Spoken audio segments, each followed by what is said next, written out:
Hey everyone, and welcome to a brand new video. Tonight we have 2 hours of horror stories. I hope you all enjoy them.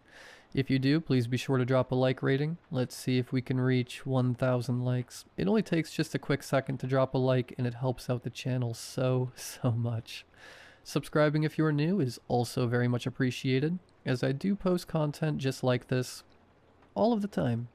I did want to apologize for the break in uploads between the one previous to this one and this one. I just had a lot going on. Nothing bad. It was just the holidays and then New Year's.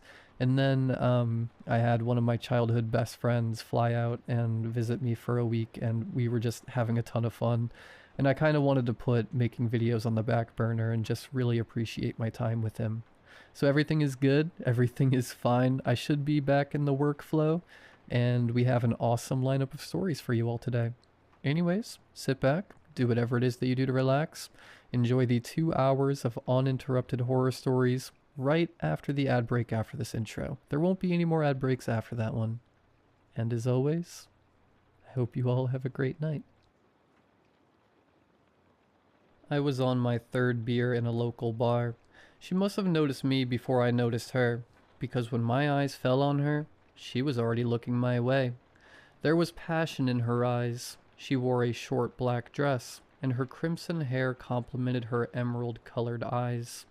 A tattoo of a snake stretched across her arm. As soon as we made eye contact, I looked away. I've always been a nervous guy, and I don't want to make things awkward by staring at her. Out of the corner of my eye, I saw her keeping a constant gaze on me. I pretended to be busy on my phone when the bartender put a beer in front of me. I didn't order this, I told him. Carl was the regular bartender and gave me a little wink. It's from the girl sitting at the bar. He walked away, and I looked at her dumbfounded, but gave a small nod to say thanks. She took this as an invitation and walked over to me. So you finally stopped avoiding my eye contact, huh? She took the seat right next to me and gave a playful smile. My nerves were acting up, and I felt sweat running down my back. This girl was beautiful, and she was talking to me. I decided to play it cool. Trying to catch my eye, were you? She looked at me as if she were expecting something more. Can I get you a drink? I offered. Something strong. I called over Carl and ordered her a vodka. She didn't complain. What's your name? I asked. It's Madeline. Well, Madeline, my name is Jack. So what made you sit down next to me? You have inviting eyes, and I was bored, she replied. If it wasn't for that second part of your sentence, I'd be flattered as hell. She laughed. Interesting choice of words. I didn't get the joke, but laughed anyway. Do you live close by? She asked. I noticed that every few minutes, she'd scooch her chair closer to mine. Yeah, it's a 10-minute drive from here to my place. Interesting. She took a sip of her vodka. Want to play a game of truth or dare? Sure, I said, trying not to break eye contact. You go first. How about we make it more interesting? If you win, you get to take me home tonight and do whatever you want. If I win, I get to take you home. So what will it be? Truth or dare? This sounded like a win-win in my opinion. My luck with girls had never been amazing. I'd been on a dry spell for over a year now, and here was my chance to take this lady home. I couldn't mess this up. Dare. My kind of guy, she said, giving me that flirtatious smile again. Let's see. What to make you do? Oh, I know. You have to steal something from this bar. I looked around trying to find an easy steal. Okay, be right back, I told her and went to the bathroom. When I came back 2 minutes later, I showed her the roll of toilet paper I'd stolen. She laughed. Well, not exactly the great heist I was expecting, but I guess it'll do. I was starting to get tipsy. Your turn. Truth or dare? There was a malicious glance in her eyes. Dare me. Get a stranger to buy you a drink in this bar. She rolled her eyes. At least make it a challenge. She got up, pulled up her skirt slightly and gave me a wink. Not 3 minutes later, she set down a vodka and a beer on the table. Got you something as well. Now tell me, boy, truth or dare? Okay, give me a truth, I replied. When's the last time you screwed someone? This caught me by surprise. I hesitated, wondering if I should tell her the truth or make up a wild sex story. I'm gonna be honest here. I wasn't exactly on my game this past year. She looked at me with surprise. Oh, well then. You just have to make sure that you win tonight. To be fair, I thought I was rocking this interaction, and I just thought of a dare she couldn't possibly go through with. This was going to be my victory move. Truth or dare? Dare. I took a deep breath. Okay, Madeline, take off an article of clothing. I knew she wouldn't be able to do this because she was only wearing that short black dress. She smiled. The gloves are coming off, huh? Finally. Let's play then. As she spoke, she reached under her skirt and pulled out her underwear. With a few easy movements of her legs, it was completely removed. I tried to look cool and casual, but I'm afraid I was just gaping at her. She laughed and, without saying anything, moved closer and slipped her underwear into my pocket. Truth or dare? I knew if I'd said dare, she'd pick something insane. I decided to play it safe. Truth, I blurted out. The beers were getting to my head. She looked at me. Her eyes went cold, all expression draining from her face. Do you still think about your brother a lot? My stomach turned. I went from almost drunk to stone cold sober in a second. What? What did you just say? I asked, do you still think about your brother? My heart sank. Who are you? Sweat ran down my back again, but this time it wasn't nerves. It was fear. It doesn't work that way. You have to answer, or you lose. For the first time that night, I felt genuinely scared. I thought about getting up and walking out, but something in my gut told me I needed answers. Every day, I said, trying to hide the sadness in my voice. She looked surprised, then laughed. Oh my, you really are someone special. I was sure you would have walked out after that one. I glanced around the bar. It was almost empty. The local drunk slumped in the corner. Carl chatting with a blonde. Two guys murmuring at the far end. Well, don't you have anything to ask me? She said, clearly enjoying herself. Who are you? She frowned. No, that's not how this works. Second time. You get one more chance. Her eyes flashed red for a split second. Summoning all my courage, I asked, truth or dare? That's more like it. Truth. Who are you? I have been known by many names on many different planes. One of the names your people gave me was Apollyon. Others called me Abaddon, though the legends far outweigh my actions. This body isn't even mine.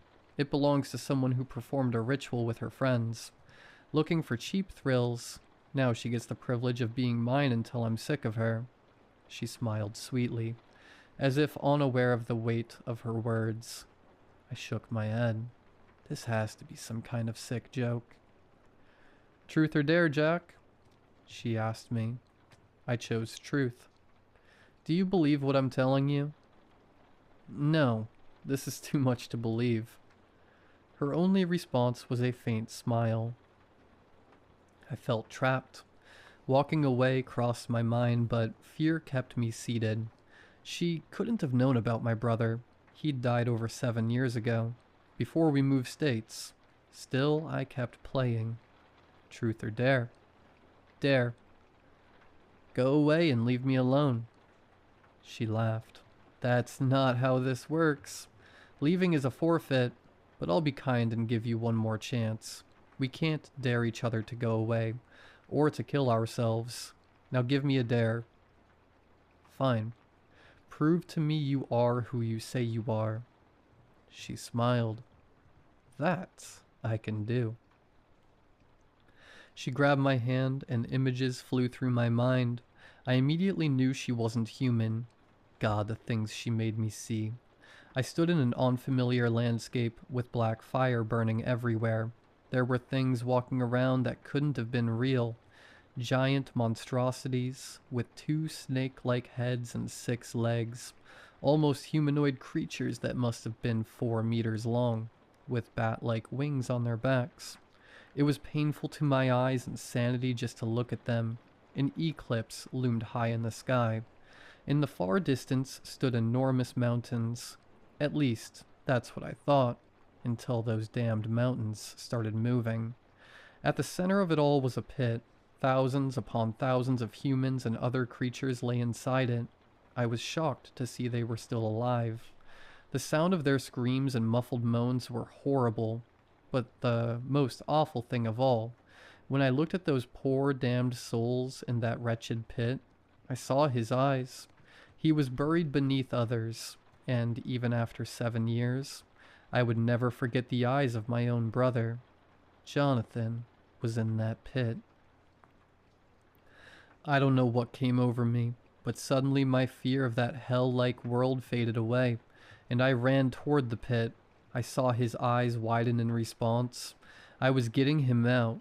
I blinked once, and when I opened my eyes, I was back in the bar. Madeline was next to me. That same smile plastered on her face. "Don't make a scene, or this won't end well for the people here," she told me. My brother was stuck in hell, and this girl didn't want me to make a scene? "Get him out of there," I said, trying to sound confident and intimidating. Tears rolled down my cheeks. "Poor baby," she replied. "I know it can't be easy facing this reality." She wiped a tear from my face, and I sat there in utter shock. "God, I love that taste," she murmured, licking the tear from her finger. "I'm afraid I can't get him out. The stakes of this game have already been set." I tried to stay calm and think rationally, but that was easier said than done. The only thought going through my mind was finding something sharp and stabbing her in the face. That wouldn't help, though. I had to save my brother. "You told me if I won, I could tell you to do whatever I wanted." She chuckled. "You sweet child. The deal was that you could do whatever you wanted to me. And I really mean that. You can torture me, or take me and work out every messed up fantasy you've ever had. Hell, you can do both at the same time. Sounds like a fun night, but you can't tell me what to do." The way she said it almost sounded like sympathy. "Please," I said, no longer holding back my tears. "Get him out." "Truth or dare, Jack?" I chose dare. "Make yourself bleed." "Wait, hold on. You said we couldn't ask each other to harm ourselves." She laughed. "I said we couldn't tell each other to kill ourselves. I just want to see a little blood." I pulled out my pocket knife and held my hand under the table as I made a small cut in my finger. It hurt real bad. As soon as the blood welled up, she took my finger and licked it clean.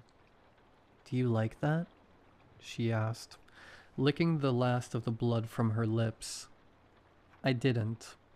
"Can we just ditch the small talk and play the game?" I asked. That only seemed to excite her more as she leaned forward, eagerly waiting for the question we both knew was coming. "Truth or dare?" "Truth." "How can I get my brother out of there?" I asked, wiping away the last of my tears. She tilted her head, studying me like a sick puppy. It disgusted me. "You can't, Jack," she said. "Your brother played a game, and he lost. It's that simple. Even if you manage to return, there's not a goddamn thing you could do." Those words devastated me. I had 1,000 more questions about Jonathan and that wretched world, but this horrible game wouldn't allow them. "Truth or dare, Jack?" I picked truth. There was no way I was choosing dare again. "Would you take his place? If I gave you the option right now, Would you go to the pit to free him? A soul for a soul. It's not a bad deal, right? The question caught me completely off guard. Everyone likes to believe they'd be the hero, the martyr who wouldn't hesitate to save someone they love. I thought about my parents, my friends, my colleagues, even my online gaming buddies. Tears welled in my eyes again as I realized what I had to do. Even if it meant being trapped in that world forever, I had to try. For Jonathan. I looked at her with disgust. Okay, take me there. I'll take his place. She burst into manic laughter. Oh, my dear Johnny boy. I just wanted to know if you would. The truth is, even if I wanted to, I can't get your brother out. He's property of that world now, and its inhabitants. Never in my life had I wanted to hurt someone so badly. I knew I couldn't lose this game. I couldn't bear the thought of my parents losing another child. It would destroy them. Then something clicked. It wasn't a good plan, and I didn't even know if it would work, but it was my only chance. Truth or dare, Madeline? As expected, she chose dare. I dare you to leave the body you're possessing right now. Her eye twitched, and her smile finally vanished. Well, well, clever boy, she said. If I'm not here, I can't play the game anymore. Of course you'll miss out on your prize. Or who knows? This girl might still be into you. Let's do this again sometime. She laughed. None of this meant a damn thing to her. She was just having fun, and that infuriated me most of all. Please, I said, exhausted. Just leave me alone. In an instant, her eyes changed. Confusion flickered across her face before she collapsed. It took me a moment to call out to Carl for help. The past half hour had felt like it was just the two of us in the world. I told him I thought she'd had too much to drink. He called an ambulance and told me to go home. On the way back, I replayed everything, tears streaming down my face. When I got home, I had a drink, then another, and another. I woke to birds chirping as sunlight spilled through the window. My head felt like it might explode. Relief washed over me. It had all been a dream, until I noticed I was still wearing yesterday's clothes. I reached into my pocket for my phone, and my body went cold when my fingers brushed against a piece of underwear.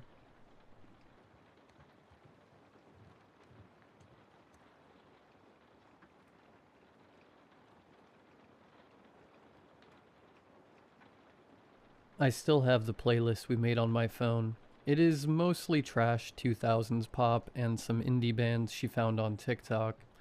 We used to drive around for hours in my beat-up Honda just listening to it. That was our thing. We would go to the drive-thru at Wendy's, get 2 Frosties, and just drive until the gas light came on. Katie was cool. She was not just my sister. She was the only person in the house who actually got it. Our parents were fine, I guess. They loved us, but they were old and tired. They were the kind of parents who fell asleep on the couch at 8 p.m. and worried about the lawn more than anything else. Katie and I were a team. When I snuck out to go to that bonfire sophomore year, she stuffed pillows under my duvet to make it look like I was sleeping. When she failed her math final, I intercepted the report card in the mail, and we burned it in the backyard fire pit. We looked out for each other. We were stuck in the same boring suburb, going to the same boring school, dealing with the same boring people. We survived by making fun of everything. We had a running commentary on the world.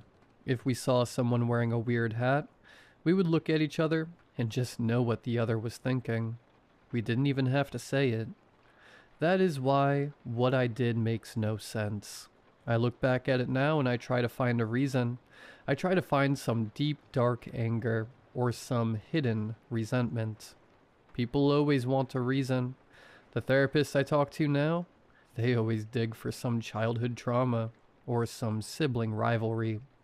They want a story where I secretly hated her. But there's nothing. It was just a random afternoon. Katie had been talking about this guy, Alex, for months. She was obsessed. She wrote his name in her notebook. She knew his schedule. She knew what car he drove. It was honestly kind of pathetic, but in a cute way. She was 16. She had never really had a boyfriend. She had this idea of romance that she got from movies. She thought Alex was this deep, mysterious soul just because he wore a leather jacket and didn't talk much in chem lab. I knew Alex. He wasn't deep. He was a stoner kid who played COD until 4 a.m. But I didn't tell her that. I let her have the fantasy. That afternoon we were sitting in the living room. She was talking about him again, wondering if he noticed her new shoes, wondering if he liked girls with curly hair. I was bored. That is the only excuse I have. I was bored, and I was scrolling on my phone. I wish I could just talk to him, she said. But I don't have his number. The idea popped into my head fully formed. It wasn't malicious. It was just something to do. A way to interrupt the boredom. I think I have his number. I lied. I think he was in a group project with me last year. Her eyes went wide. Really? Do you still have it? Let me check, I said. I didn't have his number, obviously. I opened the App Store and downloaded WhatsApp. I set up a fake account using a burner number app. I set the profile picture to a grainy shot of a guitar I found on Google Images. Alex played guitar, or at least he carried one around. I created the account. I named it Alex. Then I looked at Katie. She was staring at me, practically vibrating with hope. Yeah, I found it, I said. Give it to me, she said. No, that's weird, I said. If you text him out of the blue, he will think you are a stalker. Let me text him. I'll tell him you are cool. I will tell him to text you. She looked at me like I was a superhero. You would do that? Yeah, I said. I got you. I typed a message into the WhatsApp account. I sent it to her real number. Hey, got your number from your brother. He said you're cool. I'm Alex. My phone buzzed in my hand as I sent it. Her phone buzzed on the coffee table a second later. She picked it up. She read the screen. Then she screamed. She literally jumped up off the couch and screamed. She hugged me. She squeezed me so hard I couldn't breathe. He texted me, she squealed. He actually texted me. I should have stopped it there. I should have said, gotcha, and laughed and taken the punch to the shoulder. It would have been a funny story. We would have laughed about it at Wendy's later. But I didn't. I just smiled. It felt good to be the one making things happen. It felt good to see her so happy, even if it was fake. That's awesome, Katie, I said. What did he say? She showed me the phone. He said you told him I was cool. Well, I said. I did. The next 24 hours were a blur of texts. I was texting her from the bathroom. I was texting her from my bed. I was texting her while sitting right next to her on the couch. It was too easy. I knew exactly what she wanted to hear. I knew she liked indie music, so Alex liked indie music. I knew she wanted someone to listen to her talk about her art class, so Alex asked tons of questions about her sketches. I was catfishing my own sister, and the sick part was, I thought I was being a good brother. I thought I was giving her a confidence boost. I told myself that when I revealed the prank, she would see that she could talk to guys, that she was interesting. By Friday afternoon, she was in deep. She was walking around with a goofy smile on her face. She was humming. He wants to meet up, she told me Friday night. She was standing in my doorway. He wants to grab a burger tomorrow. I had sent that text 5 minutes ago. That's cool, I said. Are you going to go? I don't know, she said. I'm nervous. What if I say something stupid? You won't. I said. Just be yourself. He already likes you over text, right? Yeah, she said. Yeah, he does. I set the trap. I picked the diner on Main Street, the one with the neon sign that flickered. It was public. It was safe. It was the perfect stage. I can drive you, I offered, since Mom and Dad are going to that dinner thing. You are the best, she said. She went to her room to pick out clothes. I could hear her opening and closing drawers. I lay back on my bed and opened WhatsApp. Can't wait to see you. I typed. Me neither.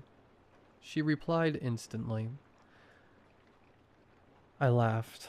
I actually laughed out loud. It was just so easy. Saturday came. The mood in the house was electric. Katie spent 2 hours in the bathroom. She borrowed Mom's perfume. She came into my room to show me her outfit. She was wearing this blue dress she bought with her babysitting money. It had little white flowers on it. She had curled her hair. She was wearing lip gloss. She looked older. She looked pretty. She didn't look like my annoying little sister. She looked like a young woman going on her first real date. Do I look okay? She asked. She was twisting her hands together. Is it too much? Should I change? You look great, I said, and I meant it. Alex is going to flip. I hope so, she said. She took a deep breath. Okay, let's go. We got in the car. I plugged in the phone. I put on the playlist. She was singing along to everything. She was tapping her hand on the dashboard. She was glowing. I drove to the diner. I pulled into the lot across the street. Go get him, I said. She unbuckled her seatbelt. She turned to me. Thanks, she said. Seriously, thanks for talking me up to him. No problem, I said. She got out. We walked across the street. She walked with her head held high. She looked confident. I watched her walk through the glass doors. I waited 5 minutes. I wanted her to get settled. I wanted the anticipation to build. Then I pulled out my phone. I opened the camera app. I hit record. I got out of the car. I crossed the street. I was smiling. I was rehearsing what I would say. Gotcha. Look at your face. You are so gullible. I walked into the diner. The bell above the door chimed. I saw her immediately. She was sitting on the third booth. She was facing the door. She had a menu in front of her, but she wasn't reading it. She was checking her reflection in the napkin holder. She was fixing her hair. She looked up when she heard the bell. Her face lit up when she saw me. It was pure, unfiltered joy. She thought I was there to check on her, or maybe she thought I was there to say hi to Alex. Did you see him? She asked as I walked up. Is he parking? I didn't lower the phone. I zoomed in on her face. I wanted to catch the exact moment the realization hit. He's not coming, Katie, I said. She blinked. What? Is he running late? Did he text you? I shook my head. No, he didn't text me. I held up my phone. I switched from the camera app to WhatsApp. I showed her the messages. The blue bubbles. The grainy guitar picture. It was me, I said. I'm Alex. I waited for the laugh. I waited for the punchline. I waited for her to grab a French fry and throw it at me. I waited for her to say, "You ass," and roll her eyes. But she didn't. The smile didn't turn into a frown. It didn't turn into anger. It just vanished. It fell off her face like a mask slipping. She looked at the phone screen, then she looked at me, then she looked around the diner. There were a few other people there, an old couple in the corner, a trucker at the counter. No one was looking at us. No one cared. But she looked like she was naked on a stage. She shrank, physically shrank. Her shoulders hunched up. She crossed her arms over that blue dress with the white flowers. She looked like a little kid who had been told Santa was dead. Why? She whispered. It was such a quiet question. It was just a joke, I said. The camera was still recording. Smile, it's just a prank. She tried to smile. She actually tried. Her mouth twitched. It was the most heartbreaking thing I have ever seen. She didn't say anything else. She just slid out of the booth. She walked past me.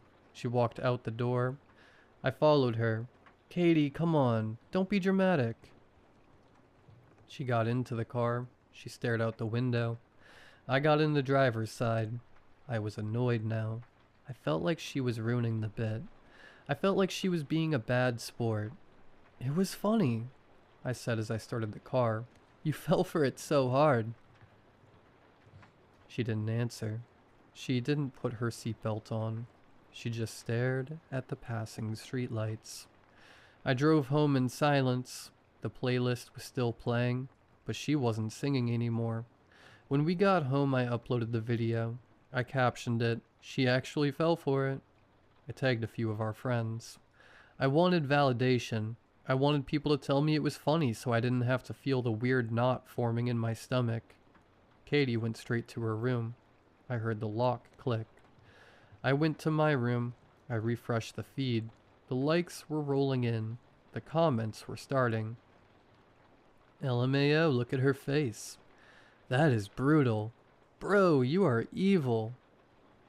I felt better. See? Everyone thought it was funny. It wasn't a big deal. I knocked on her door around 10 p.m. Come on, I said through the wood. Don't be a baby. Everyone thinks it's hilarious. She didn't answer. I woke up the next morning because the house was too quiet. Usually on Saturdays, Katie was up early. She would be in the kitchen making pancakes or blasting music while she cleaned her room. But there was nothing. No sound. I looked at my phone. The video had over 1,000 views. People I didn't even know were sharing it. I got up. I went to the bathroom. The door was locked. Katie? I knocked. Hurry up. I need to pee. Nothing. Katie, seriously, open the door. Silence. A heavy, pressurized silence that made my ears pop. I got a penny from my dresser. I used it to turn the lock from the outside. The door swung open. Katie was on the floor. She was curled up around the toilet. She was still wearing the blue dress. There were empty blister packs everywhere. Tylenol, Advil, my dad's old prescription painkillers for his back. The box was torn open. The foil was punched out. I laughed at first, a short, sharp bark of a laugh. Okay, I said. You got me. Good one. Get up.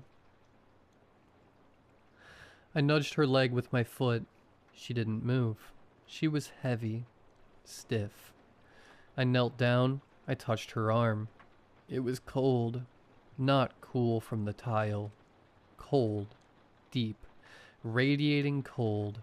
Like touching a piece of frozen meat. I grabbed her shoulder. I tried to shake her. Her head didn't flop. Her neck was rigid.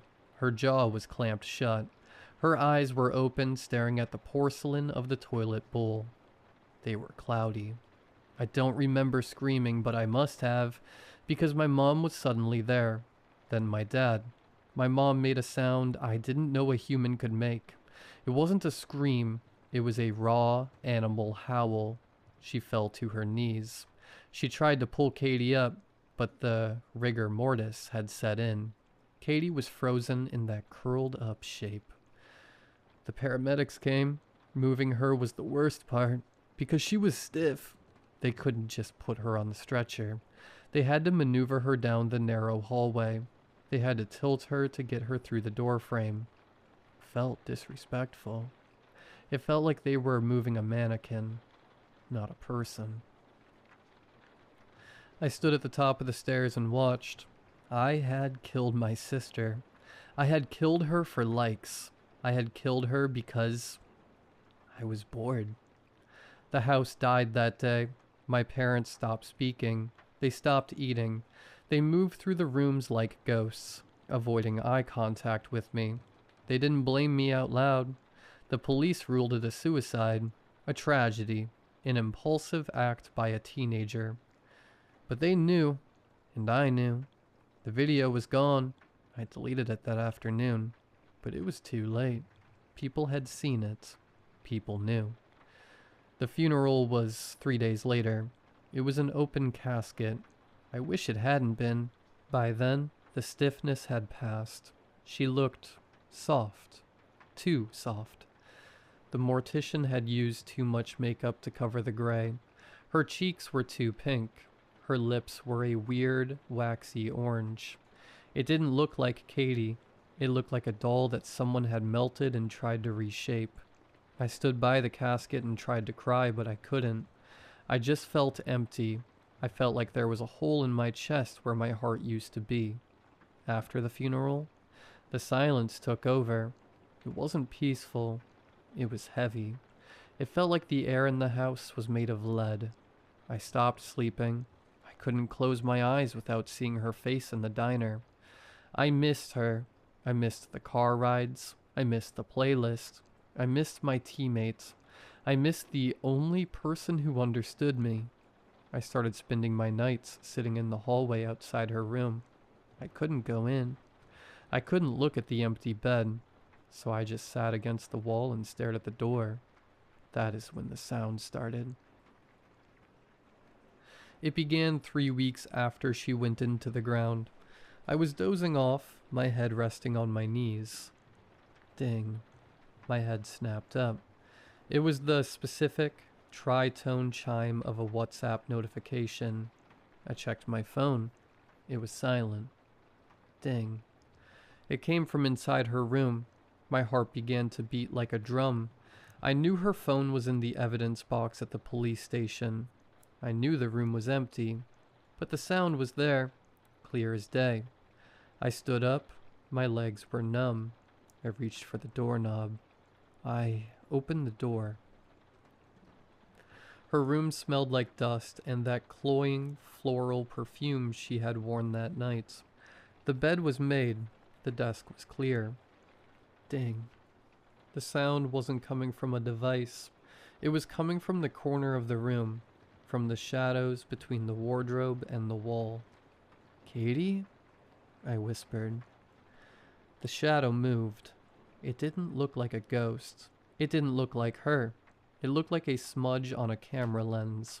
A blur of darkness in the shape of a person. It was taller than she was. Darker than the dark around it. It didn't speak. It just waited. I should have run. I should have woken my parents, but I was so tired. I was so full of this rotting, black guilt that I just wanted something to happen. I wanted to be punished. "Are you there?" I asked. The shadow didn't answer, but a thought appeared in my head. It wasn't my voice. It sounded flat, hollow, like wind blowing through a pipe. "Undo," it whispered. "Undo." The word echoed in my skull. It wasn't audible. It was bouncing through my own mind, a thought that was not my own. I fell to my knees on her carpet. "I want to," I sobbed. "I want to undo it. I just want things back to normal." The shadow seemed to expand. It filled the room with a cold that burned my skin. It wasn't the cold of the air conditioning. It was the same cold I had felt when I touched her arm on the bathroom floor. "Normal," the hollow voice said. "We can do normal. Open the door." "How?" I asked. "Tell me how." "The door is already open," the voice droned. "You opened it when you called for her. You just have to invite her back in." I wiped my face. I looked at the shadow. It didn't have eyes, but I could feel it watching me. It felt like something. I can't even explain what it felt like, but I didn't care. "What do I do?" "Tonight," the voice said. "Unlock the back door. Call her name. Want it." "Is it that easy?" I asked. You have to want it more than you want to be safe, the voice said. I nodded. I did. I wanted it more than anything. I spent the rest of the day in a daze. I watched my parents sit at the dinner table and push peas around their plates. They looked gray. They looked like they were waiting to die. If I brought her back, I could fix this. I could fix them. Night fell. The house went dark. I waited until I heard my parents' bedroom door close. Then I went downstairs. I unlocked the back door. I turned off the porch light. I sat on the kitchen floor and waited. Wyatt, our golden retriever, came into the kitchen. He was a good dog, dumb as a bag of rocks, but loyal. He trotted over to me, his tail wagging. But then he stopped. He looked at the back door. His ears went back, his tail tucked between his legs. He started to whine, a high, pitiful sound.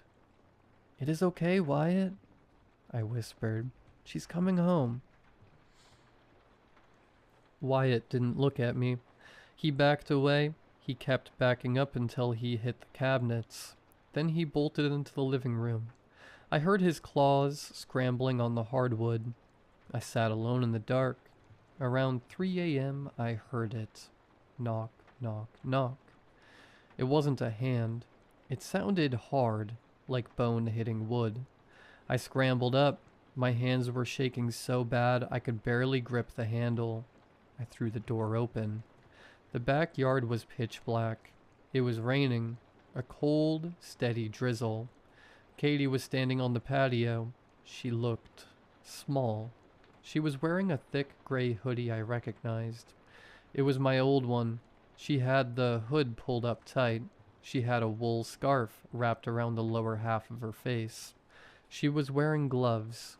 She was shivering. Violent, jerking shivers that rattled her whole body. "Katie?" I whispered. She didn't look up immediately. She just stood there, vibrating in the rain. Then she stepped inside. She moved stiffly, like she was so cold her joints had locked up. She looked like a little girl who had been out in the storm for too long. "Katie, it's me," I said. I reached out to hug her. She felt solid. She felt real. But she was freezing. It was like hugging a snowman wrapped in cotton. She didn't hug me back. She just stood there, her arms pinned to her sides. "You're freezing," I said. I pulled back to look at her. The hood shadowed her eyes. The scarf covered her mouth and nose. All I could see was the bridge of her nose. The skin looked pale, but it was dark in the kitchen. "It's okay," I said, crying now. "You're home. I fixed it. I fixed it." She nodded. I led her to the living room. She walked with a weird limp, dragging her left leg a little, but I told myself it was just the cold. She sat on the couch, staring straight ahead. "I missed you so much," I said. I sat on the coffee table in front of her. "Mom and Dad are going to be so happy." She didn't answer. The house smelled funny, like wet dirt and something sweet, like old fruit. I figured it was just the mud on her clothes. "Say something," I pleaded. "Please?" She made a sound. It was muffled by the scarf. It sounded like a dry wheeze. "Hungry," she whispered. My heart broke. She sounded so weak. "Hungry? Okay, I'll get you something. I will make you whatever you want." I ran to the kitchen. I was manic with relief. She was here. She was talking. It worked. I pulled out ham, cheese, bread. I started making a sandwich. I was humming.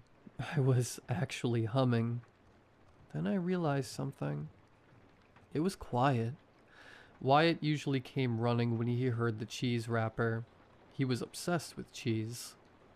"Wyatt," I called out. "Come here, boy." Nothing. I finished the sandwich. I put it on a plate. Wyatt, I whistled. Silence. A cold feeling started in my stomach. Not the good cold of relief, the bad cold of fear. I walked into the kitchen. Wyatt? The door to the basement was cracked open. Wyatt wasn't allowed in the basement. I walked over. I pushed the door open. Wyatt, get out of there. I turned on the light. At the bottom of the stairs, there was a heap of golden fur. It wasn't moving. I walked down the stairs. My legs felt heavy. Wyatt?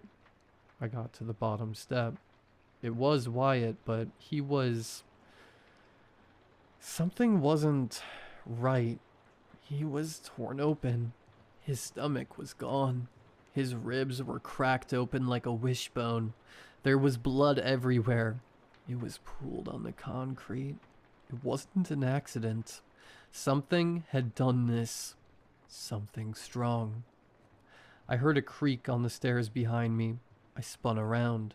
Katie was standing at the top of the stairs. The hood was down. The scarf was gone. Her face was gray. Her jaw was hanging loose, unhinged on one side. Her mouth was stained red, with blood. She was holding the sandwich I made her. She crushed it in her gloved hand and let it drop to the floor. Still hungry, she rasped. I backed up until I hit the washing machine. Katie? I choked out. She walked down the stairs. She didn't walk like a person anymore. She moved like a spider, her limbs jerking and snapping into place. She stopped at the bottom. She looked at the dead dog. Then she looked at me. Her eyes were milky white and sunken in. You did this? I whispered. She tilted her head. Her neck cracked. Empty, she said. Her voice was wet now. So empty.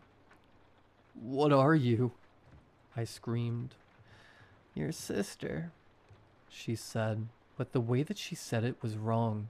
It was like she was mimicking a recording. You wanted me back. Not like this, I said. I didn't want this. She took a step towards me. You owe me, she hissed. It wasn't a threat, it was a plea. She looked at me, and for a second, the milky film over her eyes seemed to thin. I saw brown underneath. I saw panic. It hurts, she whined. She sounded like a little kid. It hurts so much. I'm so hungry. I'm so angry. How? I asked, trembling. What do you need? The shadow peeled itself off the basement wall.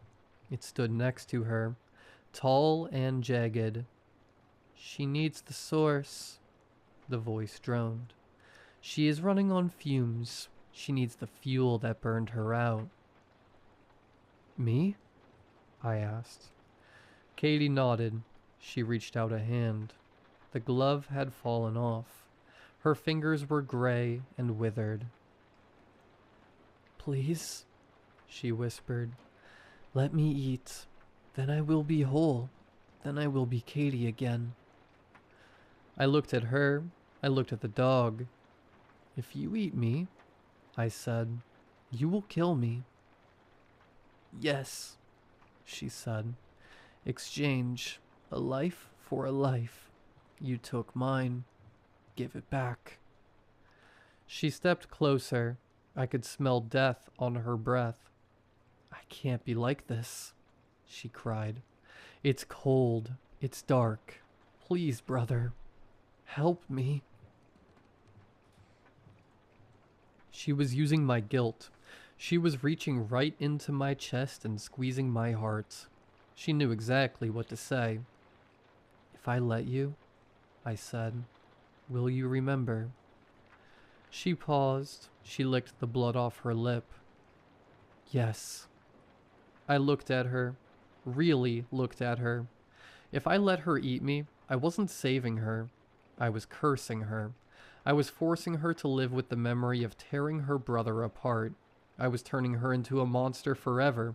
just so I didn't have to feel bad anymore. No, I said.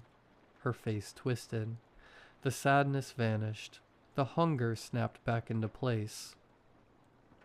Give it to me, she shrieked. She lunged. She hit me hard. We fell onto the concrete floor. She was strong, unnaturally strong. Her hands pinned my shoulders, her jaw unhinged even further. Her mouth was a cavern of red teeth. She snapped at my face. I turned my head. Her teeth clicked inches from my ear. Katie, stop! I yelled. Look at me. She drew back to strike again. I'm sorry, I screamed. I'm sorry I wasn't a better brother. She froze. She hovered over me, dripping saliva onto my shirt.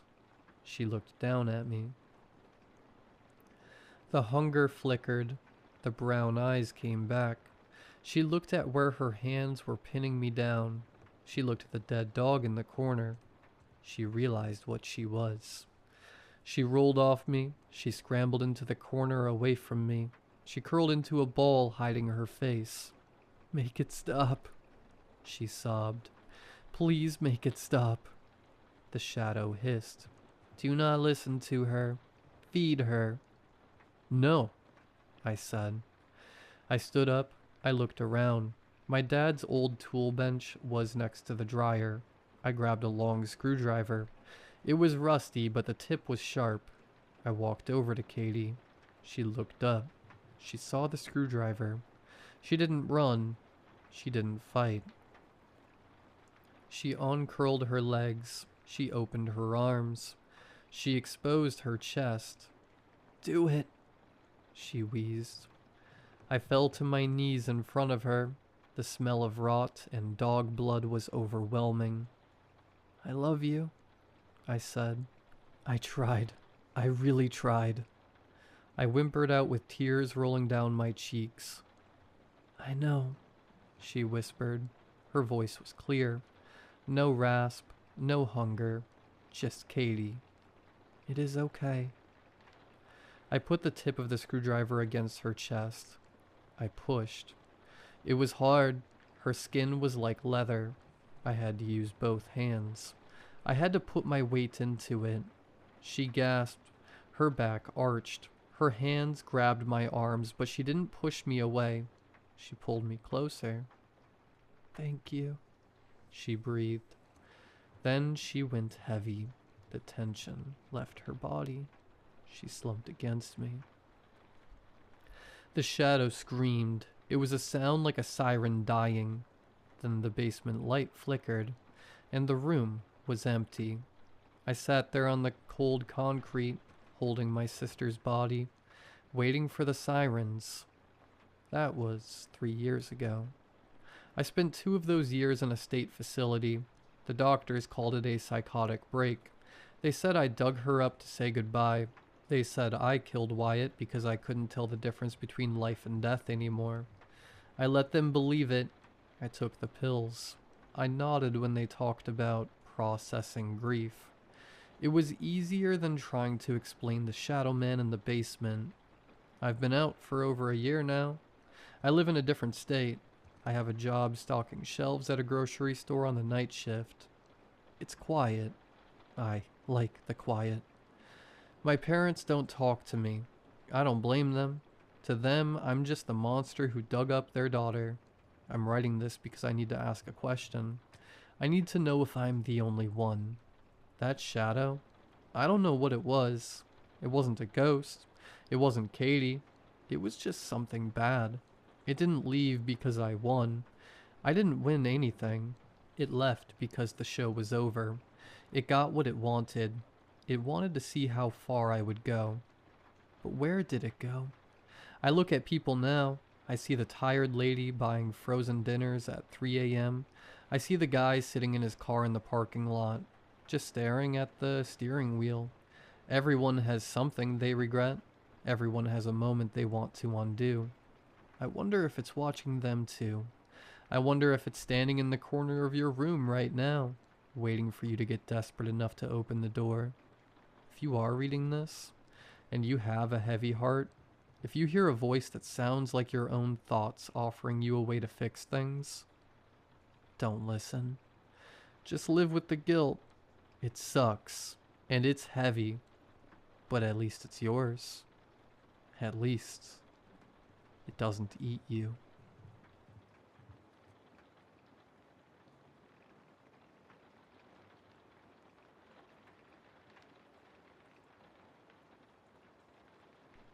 After 36 years of living in an apartment complex, I can confidently attest that a night owl is worst kind of neighbor.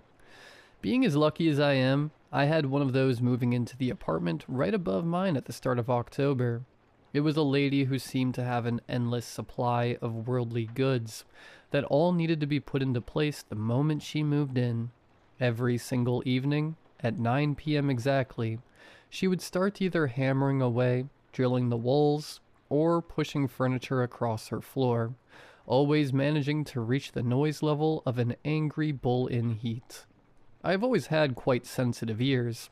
I am no stranger to being awake at night because of bothersome noises.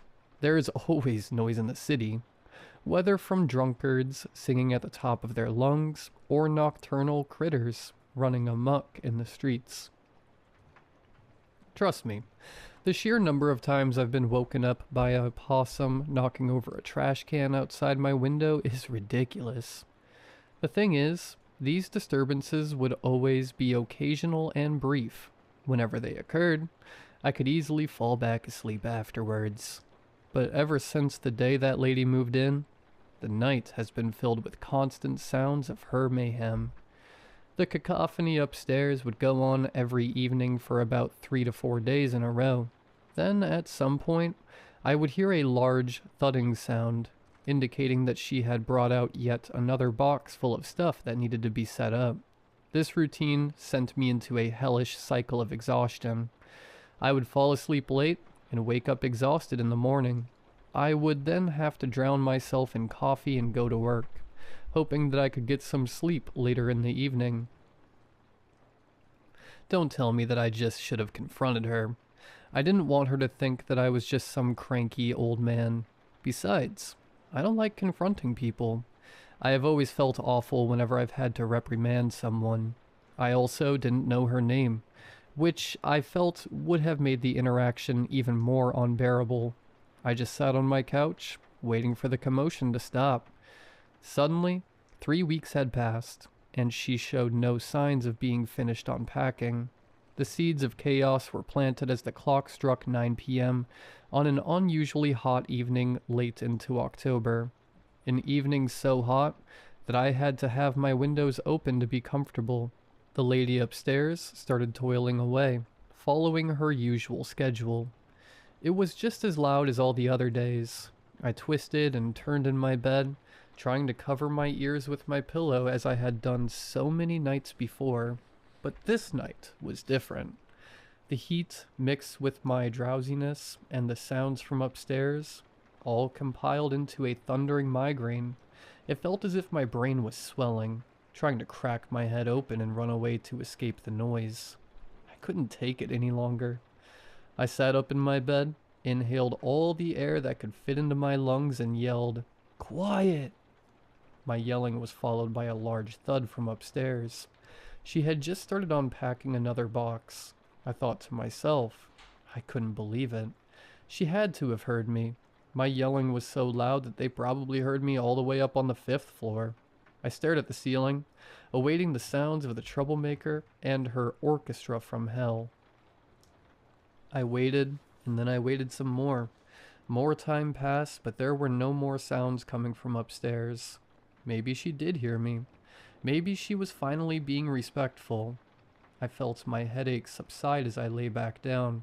I closed my eyes, letting my fatigue carry me towards slumber. I was completely unbothered for the first night in a long time.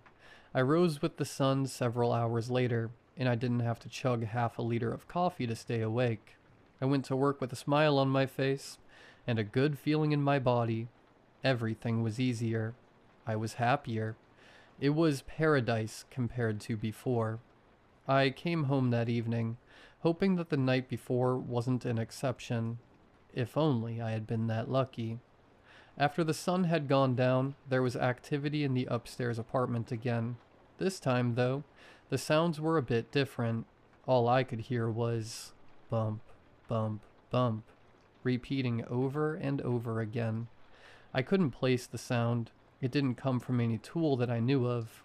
I was sure of that. There were irregular pauses between the sounds, ranging from about 5 seconds to 10 seconds. It wasn't just heavy footsteps, that was for sure. The spaces between them were too big. It wasn't a hammer either. The sounds were much too quiet for that. This thought process continued as I lay in my bed that night, my weary eyes fixated on the ceiling. Maybe she's tapping her foot on the floor to a song, but the sounds are not rhythmical in the slightest. Maybe she's dropping a ball repeatedly, but why would she even do that? Is she a juggler? No, that'd be ridiculous. These were but some of the thoughts rushing through my head as the sounds kept resonating in the background.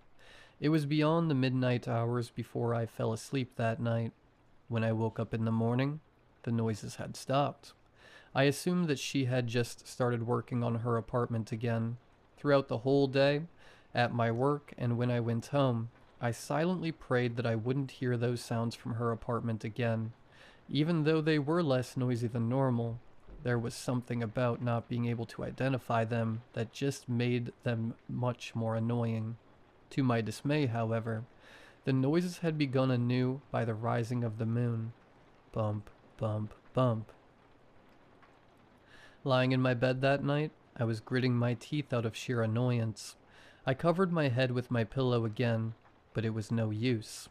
I could still hear the sounds no matter how much I tried to keep them out. They made me feel as if someone was constantly poking at my brain, molding it like a piece of clay. Maybe it was revenge. Maybe, just maybe, she was mad about my yelling and was doing this to get back at me. Maybe she just wanted to drive me nuts with her antics. I tried to fall asleep, but it wasn't happening.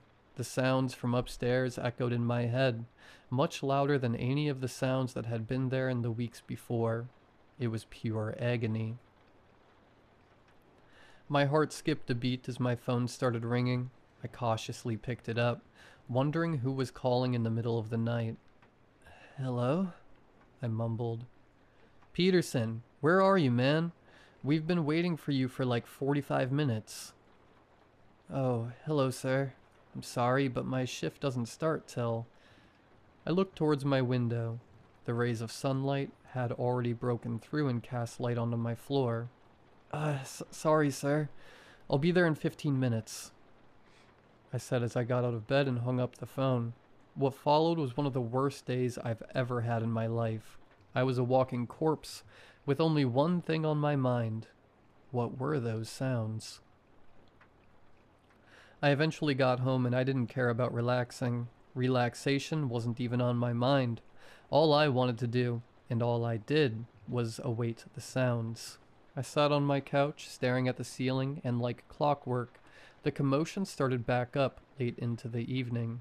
Bump, bump, bump. I couldn't take it another night. It was torture. I didn't care what she thought of me anymore. I didn't care about having to scold her. I stormed out the door and up the stairs and pounded on the door. "What is your problem?" The sound stopped, but I wasn't satisfied. They were going to start again. I wasn't fooled. I turned the door handle and walked inside. Her apartment was cold like night and as silent as a library.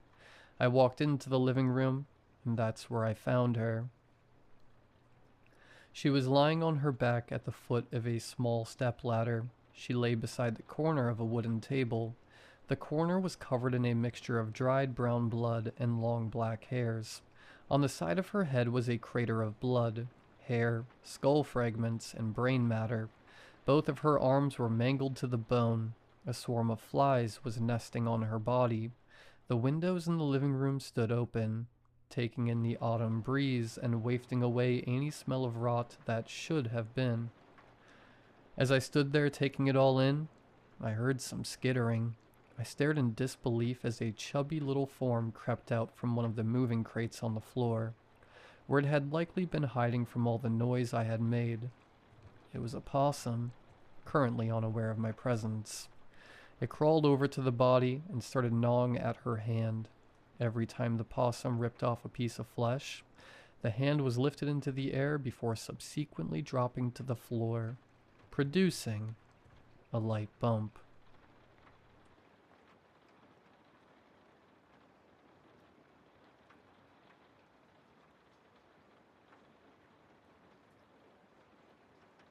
I know how this sounds, but I swear I had a reason. Every once in a while, when my roommate Connor wasn't home, I'd check his room. I didn't do this to steal anything or be a snoop for the sake of it. No, I wanted to reassure myself that I wasn't living with someone who'd eventually end up on the news. Connor isn't a regular guy. He's a little too proud of his German heritage, if you know what I mean. The kind of pride that sneaks into places where it doesn't belong. Nazi jokes that land wrong. World War II facts nobody asked for. He says them casually, like he's just sharing trivia.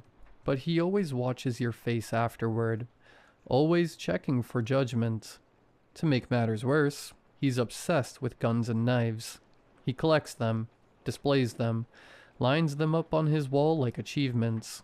There's a twisted dagger mounted above his TV that he once called a real beauty, and I remember wondering why anyone would need something shaped like that unless they'd spent time imagining what it would feel like to use it. His room puts out bad vibes beyond just the murder weapons. Between morbid heavy metal posters for bands no one has heard of, and the 2 movie posters he has up, American Psycho and Joker, by the way, there were lots and lots of old war memorabilia that seems to always happen to be German.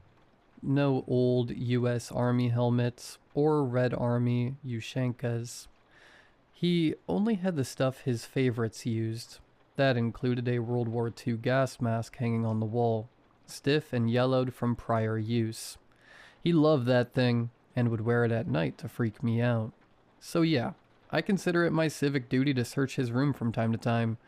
Not because I'm nosy, because when someone surrounds themselves with weapons, Nazi iconography, and incel stuff, you start wondering if they're ever going to act out one of their special interests. I sat at his desk and logged into his computer. His password was his favorite movie, plus the same numbers he used for everything. The numbers 12, 13, and 14. No idea the meaning behind those, but he uses them for everything.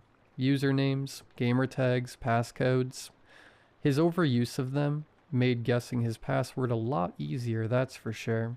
The browser that opened upon logging in wasn't Chrome. It was a Tor browser. Connor loved talking about the deep web or the dark web.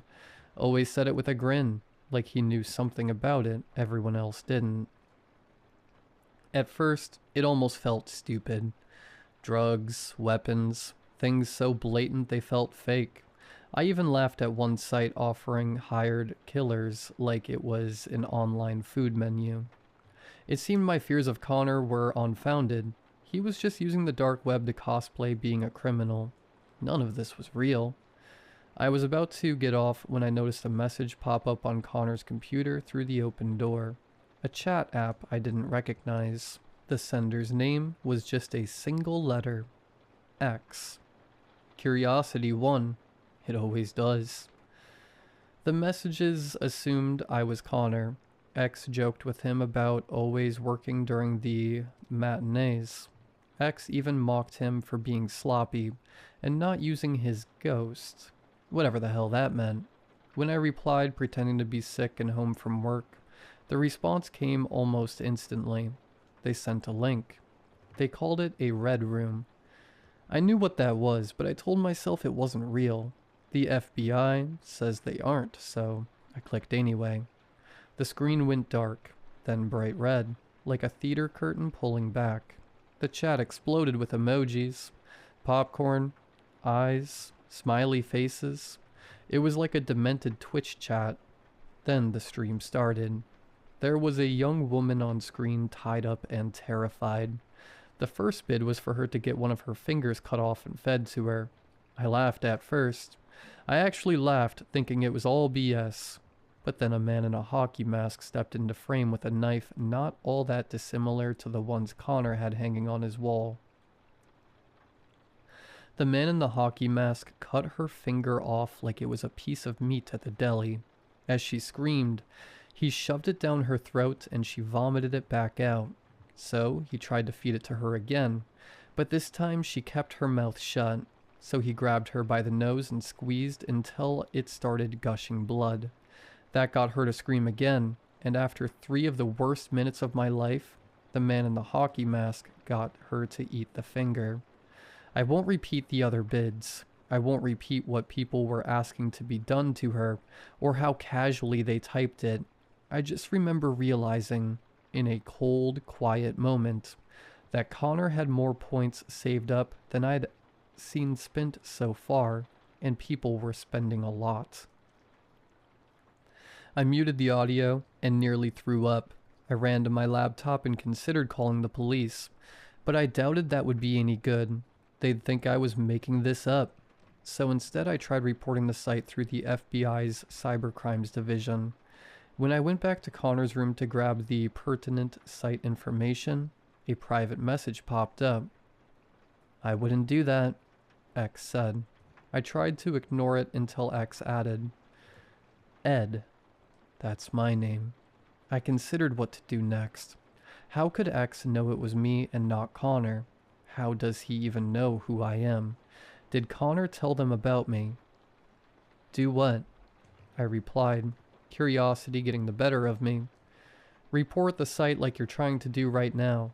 It won't work, Ed." "Why not?" I replied again, taking pictures of the conversation with my phone. "Nice try. I'm in your phone, too." X replied, not in the chat this time, but through my phone's messenger app. "You still can't stop me." I texted them back, hoping that taunting them would get them to overplay their hand. That's when X replied back with my full name, home address, credit card number, and the names and addresses of my parents and sister. X told me the site would be gone before anyone found it, that I'd sound crazy. Then they said something worse. "You don't want to be in the next show, do you?" They told me to place a bid. Not to save her, but to participate and implicate myself too. "All you gotta do is have him cut her. That's all," X explained. When I put in the bid, my hands were shaking so badly I almost missed the enter key. I didn't even look at the number afterward. I just stared at the screen, waiting for something to stop me. An error, a disconnect, anything. The chat froze. Then it exploded. Question marks, laughing faces, people typing things like, "What?" and "Is this a joke?" Someone accused me of wasting points. Someone else said it was boring. I felt this thin, stupid flicker of hope rise in my chest. Like maybe confusion was enough.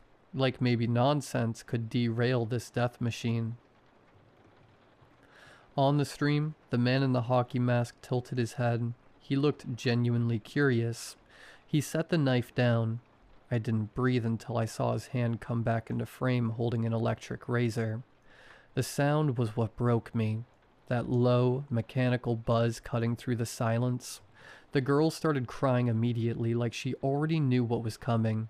Like humiliation hurt almost as much as everything else. She tried to turn her head away, but she couldn't go anywhere. Hair fell into her lap in uneven clumps. The chat went quiet again. Not angry this time. Watching.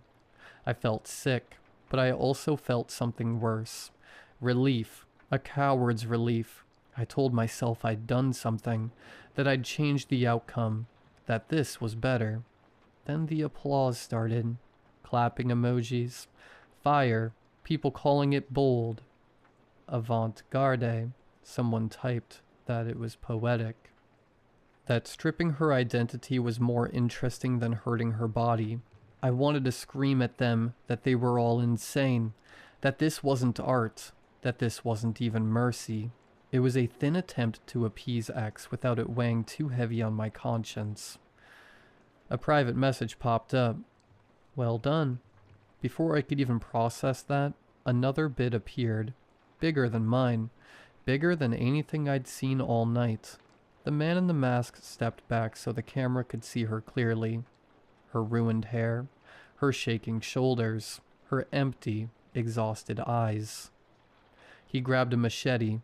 I knew what was coming before it happened. I muted the audio, but it didn't help. Her now exposed scalp erupted red as she was cleaved to death with the machete. I think somewhere between the 5th and 6th swing, she died. At least, I hope she did. When he was done, the man in the hockey mask left the machete in her skull, much to the sick delight of the chat. The stream ended shortly after. I cried until my chest hurt. I prayed that that was the end. The horrible, sickening end. It wasn't. X messaged me again. Said I had one more task to complete to prove they could trust me. Said unlike the last one, it would be fun. When I read X's final task, I couldn't help but look up from the computer screen and towards Connor's wall. The gas mask and the knife were both staring back at me. You know what to do, X said. That night, Connor came home like nothing was wrong. Headphones on, heavy metal music blasting. He barely looked at me as I watched TV in the living room. Later, from my room, I heard him settle in. The familiar clicks of his keyboard, the same browser opening, the hum of his music still blasting in his ears. Another message arrived for him. I saw it reflected faintly off the window as I stood behind his door. Ready for the show? It was from X. I picked up the knife on the wall behind Connor as he typed his response. Always, Connor replied. When the stream loaded, Connor didn't understand. He saw on the screen his own face, confused. Then as he came to realize what was going on, afraid, very, very afraid, a message popped up. Great, because tonight you're the star. X's message caused Connor to rip out his earphones and turn around to see me standing right behind him. I was wearing the gas mask, holding his favorite knife that he loved to imply was used on Holocaust victims. I won't lie to you all. X was right. I did have fun.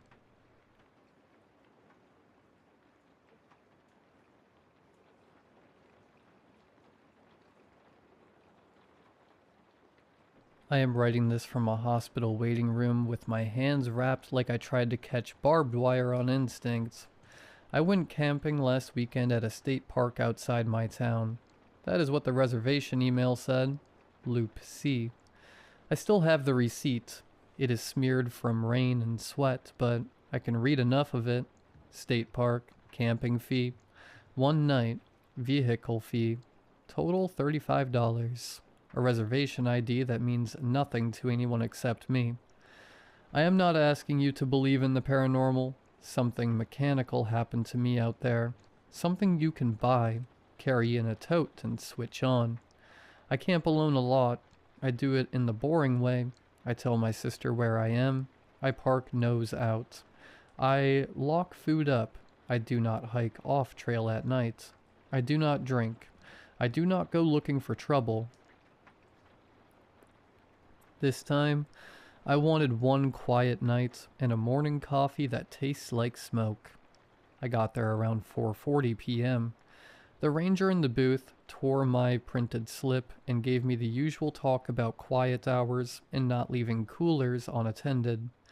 The entrance sign had a changeable letterboard under it. Fire danger was moderate. No moving firewood. Quiet hours 10 p.m. to 6 a.m. The park was half full. Families in big SUVs, a couple with a rooftop tent, a group of teenagers arguing over a Bluetooth speaker that kept cutting out when they walked too far away from it. Loop C sat deeper in the pines. The road was dirt and washboarded. My spot was on the outer edge. Not the best view, but private. Picnic table, fire ring. One of those steel bear boxes bolted into a slab of concrete. the kind that squeals when you open it. The first thing that felt off was the posts. There were 4 skinny fiberglass stakes around my sight, about waist height, with bright orange reflective tape on the tops, like survey markers. They were spaced in a loose square that didn't match a normal campsite boundary. Each stake had a black zip tie near the top, cinched tight around nothing. I stood there longer than I want to admit, staring at them with my hands on my hips like that would solve anything. I told myself it was maintenance. Hazard tree marking. Utility work. Something. I set up my tent, a little 2-person backpacking tent. I parked nose out. I put my cooler in the bear box. Here is the stupid human mistake I keep replaying. I did not latch the bear box the first time. I closed it. I heard the heavy door thunk. I walked away thinking it was secure. 10 minutes later, I walked back and realized the latch was still open by half an inch, the way it sits when you do not pull it down and lock it. I muttered at myself, fixed it, and moved on. Around 6:10, I walked to the restroom building to wash up. The building was painted that tired park bathroom green, and it smelled like damp concrete and lemon cleaner that never quite wins. On the way back, I passed a bigger site, where a dad was pounding stakes into the ground with the flat side of a hatchet. He nodded at me and said the bugs were insane. I agreed, even though I hadn't noticed bugs yet. He looked past me toward my site and squinted like he was trying to read something in the dark. "What are those poles?" he asked. "Already here," I said. "Probably maintenance." He made a face like he didn't love that answer, then went back to his tent. I made a small fire, not a big one, just enough to feel like I earned being outside. I ate a pouch dinner and sat on the bench with my headlamp around my neck, listening to the campground noise thin out. A baby cried somewhere down the loop. Someone laughed too loud and got shushed. A car door slammed, then it got quiet in that way campgrounds do, where you still hear people, but it comes in little distant pieces. At 9:58, my phone flipped from 5G to SOS. I remember because I looked at it before crawling into my sleeping bag. I texted my sister. "All good. Night." It failed to send. Not surprising. Lots of parks have dead spots. I fell asleep with my keys in my hand. That is another thing I normally never do. I always put them in the same pocket. This time I was half asleep and I set them on the picnic table when I tightened my tent guy lines. Then forgot to pick them back up. I did not realize that until later, when it mattered. I slept for maybe 2 hours. I woke up because my tent moved. Not a gentle flutter of wind. A hard tug, like someone grabbed the rainfly and yanked. My first thought was an animal brushing past. Then the tent moved again, lower, like pressure at ankle height. I sat up fast. My elbow hit the tent wall. My heart went straight to my throat. I listened. No footsteps, no snorting, just a faint sound outside that didn't belong. A tiny clicking, steady, like a cheap plastic pen being pressed over and over. Click, click, click. I found my headlamp and turned it on, pointing it at the tent wall. The nylon glowed. Shadows moved wrong. Thin lines crossed the fabric. Not like branches. Not like the normal wavering shapes you see when a light hits canvas. I pushed the door zipper open just enough to look out. The beam hit the orange tape on the nearest stake and flashed bright. Behind it, in the dark, something caught the light in sharp little glints. Clear line, fishing line, monofilament. Dozens of strands stretched between the stakes, some at shin height, some at waist height, some higher. A web that had not been there when I went to sleep. And it was moving, not swaying, pulling, tightening. The clicking got faster.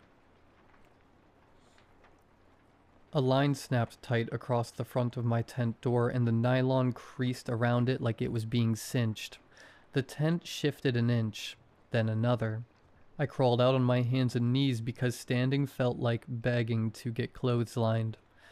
The headlamp made the lines sparkle for half a second, then they vanished again unless the beam hit them at the right angle. A line caught my wrist. It did not wrap gently, it bit. Pain so clean, it felt hot. It dug into skin like a wire saw. I yanked back on instinct, and the line tightened, dragging my hand forward toward the nearest stake. My headlamp bounced. The beam flashed over the ground, and I saw where the lines were anchored. Small black boxes at the base of trees, each about the size of a brick. Each had a spool and a little metal wheel like a tiny winch. The clicking was coming from these boxes. They were pulling the line in. A second line snapped up and caught two of my fingers together. My hand cramped instantly. I felt my pulse banging against plastic and pressure. I went for my pocket knife, got it open, brought it down on the line at my wrist. It did not cut right away. The line stretched. The blade skated. Then it finally nicked through. The moment it broke, the free end snapped back and whipped my knuckles. I rolled, trying to get clear. A line tightened under my armpit. Another caught my ankle, and my foot slid toward the stake like the ground had turned slick. I started yelling, loudly, ugly. I screamed for help until my throat burned. No one came running. Either nobody heard, or nobody wanted to charge into a campsite full of invisible line. Then I heard something new, not clicking, a soft electronic chirp, like a key fob, followed by a longer tone. One of the winch boxes changed pitch. It went from click to a smooth high whine for half a second. The line on my wrist tightened again, and I understood what it was doing. This wasn't just a web. It was a net that was closing around me. I crawled toward the nearest box, cutting lines as I went. Each cut line snapped back, stinging, sometimes catching my clothes. The knife handle got slick with blood. My wrist burned in a clean groove where the line had opened it. I reached the nearest box. It was strapped to the trunk with a ratchet strap. A thick battery pack sat beside it, wired in. On top was a small antenna, like a cheap handheld radio. The line ran through a metal guide and onto a spool. I drove the knife down and cut as close to the spool as I could. The motor protested. The line went slack for a breath. Then the spool reversed and yanked the slack back. The line tightened around my calf again, harder like the system corrected itself. Something in the trees flashed to my left. A red dot, low, moving. My headlamp caught a shape behind a trunk. Someone using the trees, keeping distance. A hand raised. I saw the rectangle of a phone or a remote. The red dot moved again and settled on my torso, steady like it was aimed on purpose. My stomach turned cold, not because of the dot, because of what it meant. This was for me. I grabbed the battery cable and ripped it out of the box. The clicking stopped. The line around my leg went slack so suddenly I almost fell backward. For half a second it was quiet, except for my breathing and the soft snap of the fire dying down in the ring. Then another clicking started farther away. Another box. Back up. The lines began tightening again, slower but still tightening. The person in the trees shifted, leaves crushed under a careful step. I did not wait. I crawled out of the tightening tent, cutting and dragging, getting snagged, freeing myself in inches. My shorts tore. My skin caught line and I felt it burn new grooves across my thigh and forearm.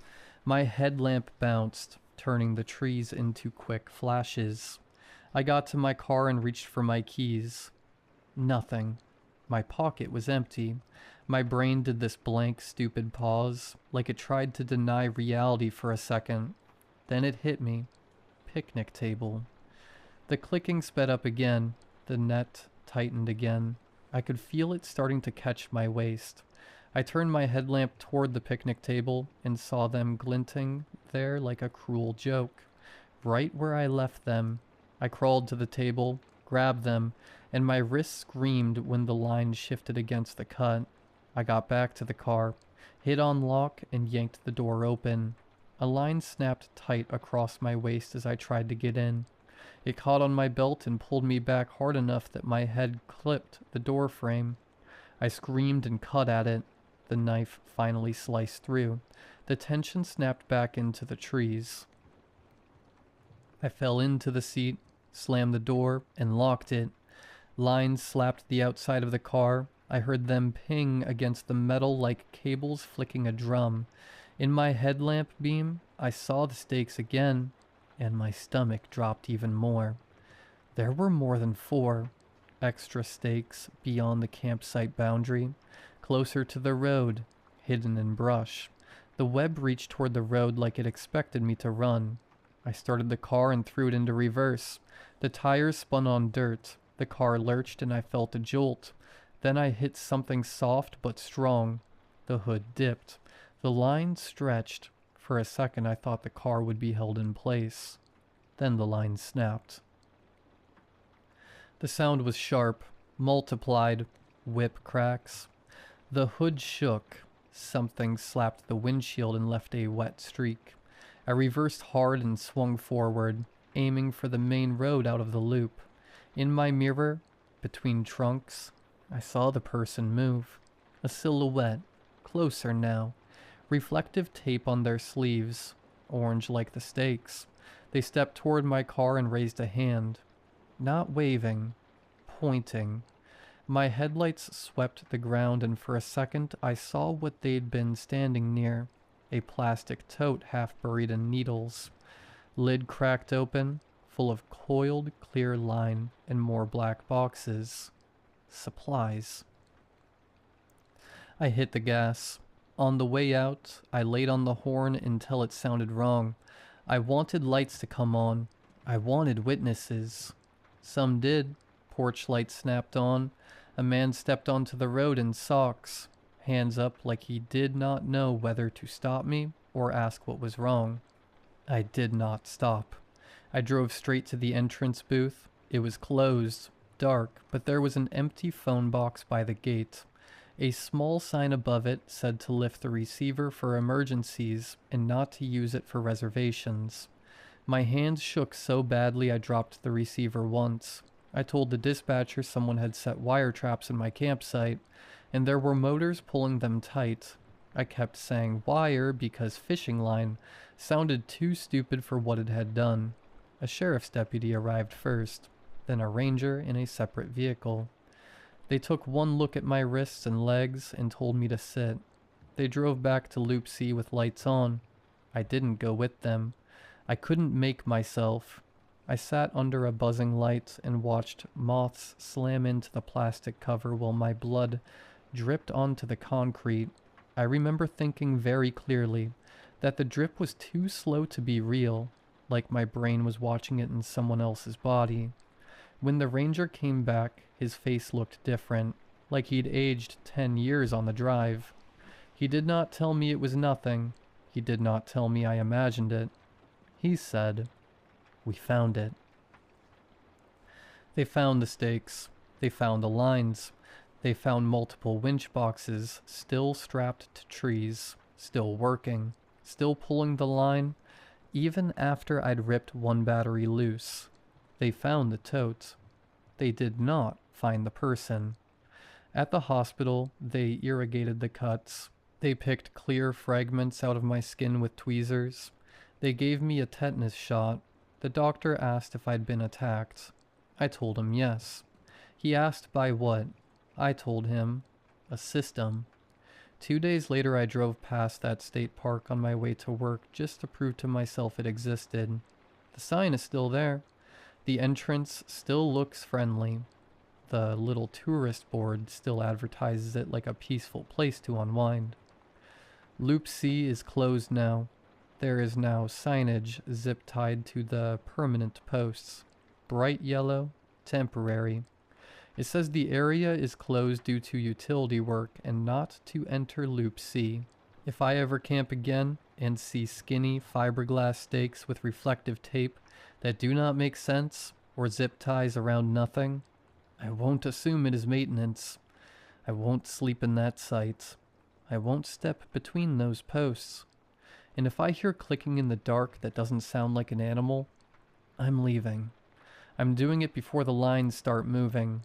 Because once they start pulling, you stop being a camper. You become a problem somebody planned to solve.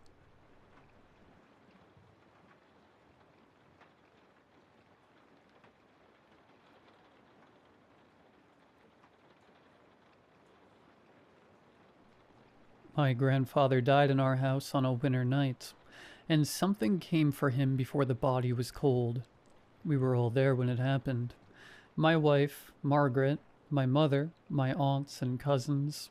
My grandmother sat beside him on the small cot, her hands folded in her lap, as if waiting for instructions. She had always done that. Waited. Even when he was angry. Especially then. He had been a large man once, broad, loud, impossible to disobey. In our house, his word was scripture.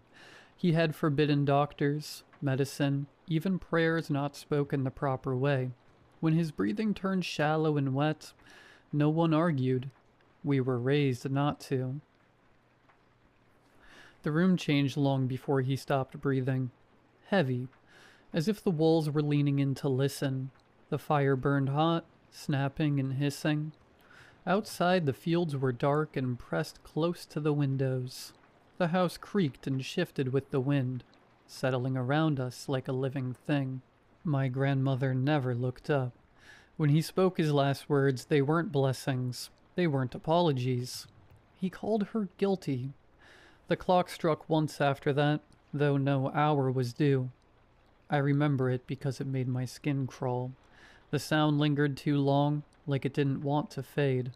My grandmother finally broke the silence. "He drove me to it," she said, her voice low and cracked. "Would he have spared an old woman? You know he wouldn't have. You've all seen what he did when anger took him. I stood between him and you, every time." No one answered her. We didn't need to. We knew what she meant. We had known for years. He had fallen down the stairs earlier that evening. Hard. The sound of bone on wood still rang in my ears, and my grandmother stood at the top of the stairs, her hand over her mouth, staring down at him with a look of horror I will never forget. Margaret gripped my arm. "Edward," she whispered, barely moving her lips. "Is something wrong with the clock?" I looked at it and felt a chill crawl up my spine. The glass reflected my face, pale, like I wasn't fully there. "I think we should step outside," I told her. "Just for air." My grandmother shook her head when I asked her to come with us. "Not yet," she said. "Let me sit with him a little longer." Margaret and I stepped out onto the porch. The cold slapped at us. Our breath came out in white clouds, and she clung to me as if she might float away. "Promise me something," she said. "Promise you won't become like him." "I won't," I told her, and I meant it. I swear. When we went back inside, the fire surged as if fed fresh wood, though no one had touched it. The room had gone quiet. Even the sobbing stopped. That was when I heard the sound. At first, it was distant, like an animal crying across the fields. Then it sharpened, stretched, became something else entirely, a scream that didn't belong to the living. It passed through the walls, through the fire, through us. My grandmother gasped and collapsed against the cot. My grandfather lay still beneath the blanket, his face finally peaceful. Then the footsteps began. They weren't footsteps exactly.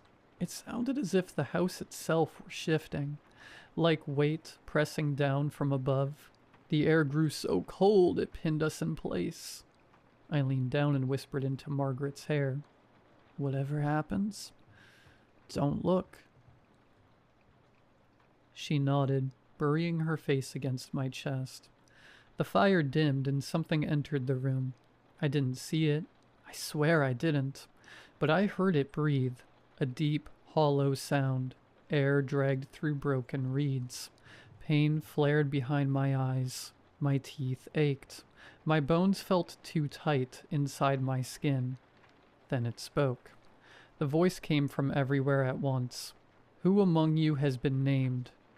No one answered. "Who has stolen from me?" My grandmother wailed. "I did," she cried. "Please, I stole from you." There was a long pause. The pressure in the room became unbearable. "You are the accused?" "Yes," she sobbed. The wind roared through the house, and the world dropped away beneath my feet.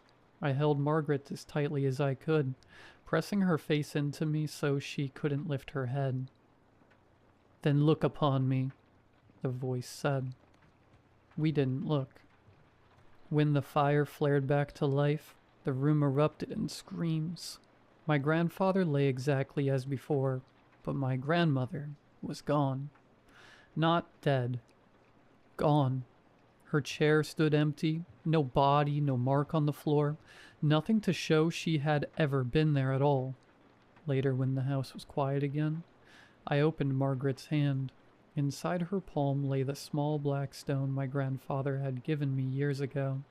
He used to say it protected him once, long ago, though he never explained how.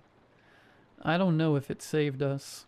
I only know that my grandmother answered when something asked a question, and we didn't. And sometimes, late at night, when the house is very still, I close my eyes and remember that emptiness, the feeling of being nowhere at all, and I wonder if it remembers where I live.